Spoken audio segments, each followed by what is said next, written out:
নমস্কার বন্ধুরা, আমি বিশ্বজিৎ ঘোষ, বিজেপি কর্মী, কলকাতা। আপনারা একটু খেয়াল করে দেখবেন, এই গত 2 সপ্তাহ ধরে বিএলও অফিসারদের হয়ে তৃণমূল কংগ্রেস খুবই লাফাচ্ছে।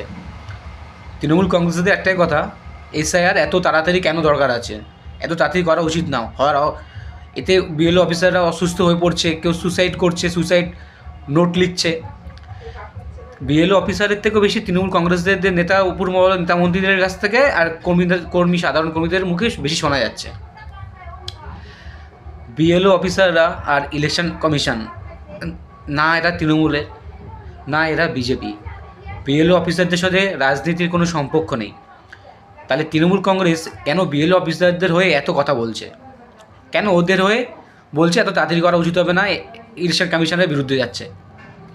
এতে স্পষ্ট বোঝা যাচ্ছে তৃণমূল কংগ্রেস চাইছে এসআইআরটা যদি যত লেট হতো, তাহলে আমরা ওই যে যারা রোহিঙ্গা মুসলিম যারা আর বাংলাদেশ থেকে অনেকে তোমার ওই সুবিধাবাদের জন্য ভারতে এসছে, মুসলিম সম্প্রদায়ের মানুষগুলো, এদেরকে বাঁচানো যেত, কোনোভাবে কটলাইন করা যেত। কারো কোনো এই দেশের নাগরিকদের বাবা মায়ের আই কার্ডের সাথে নাম চেঞ্জ করে এটা ব্যবস্থা করা যেত। তাই এত তাড়াতাড়ি করার কারণে এইটা তৃণমূল কংগ্রেস করতে পারছে না। আর সেই আতঙ্কে ভয়তে রোহিঙ্গা মুসলিমরা বাংলাদেশ থেকে যত মুসলিম আছে সব চলে যাচ্ছে। এই দেখে তৃণমূল কংগ্রেসের মাথা আরও ঘুরে যাচ্ছে।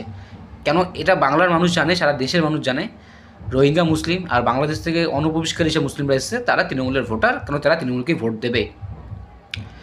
এই কারণে তৃণমূল কংগ্রেসের নেতা মন্ত্রীটা খুবই চটে যাচ্ছে। এর জন্য ইলেকশন কমিশনের উপরে দায়ী দিচ্ছে।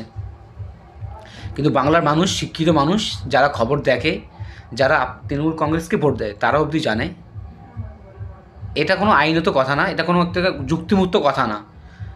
এসআইআর হোক, এসআইআর হলে কারো উপকার ছাড়া কারো ক্ষতি হবে না। আর কেন্দ্রীয় সরকার, দেশের প্রধানমন্ত্রী থেকে বিজেপির সব রাজনীতি নেতারা বলছে হিন্দুদের কোনো অসুবিধা হবে না। এটা তো একদম স্পষ্ট, মানুষ বুঝতে পারছে। আর তৃণমূল কংগ্রেস একমাত্র রাজনীতি দল যারা বাংলাদেশ থেকে যে রোহিঙ্গা মুসলিমরা এসছে, বাংলাদেশ থেকে যে পাকিস্তান থেকে যে মুসলিমরা আফগানিস্তান থেকে এসে এখানে বসবাস করছে, এখানে কাজ করছে, এদেরকে বাঁচানোর জন্য চেষ্টা করছে, তাদের ভোট ব্যাংকের জন্য। এটা বাংলা মানুষ বোঝে। আর তার জন্যই আজকে কোটি কোটি ভোটার বিজেপিতে এসছে। আরও কিছু ভোটার আমরা চাই, তাতে তৃণমূল কংগ্রেসকে যেন ফেলা যায়। ধন্যবাদ বন্ধুরা, সবাই সাথে থাকবেন।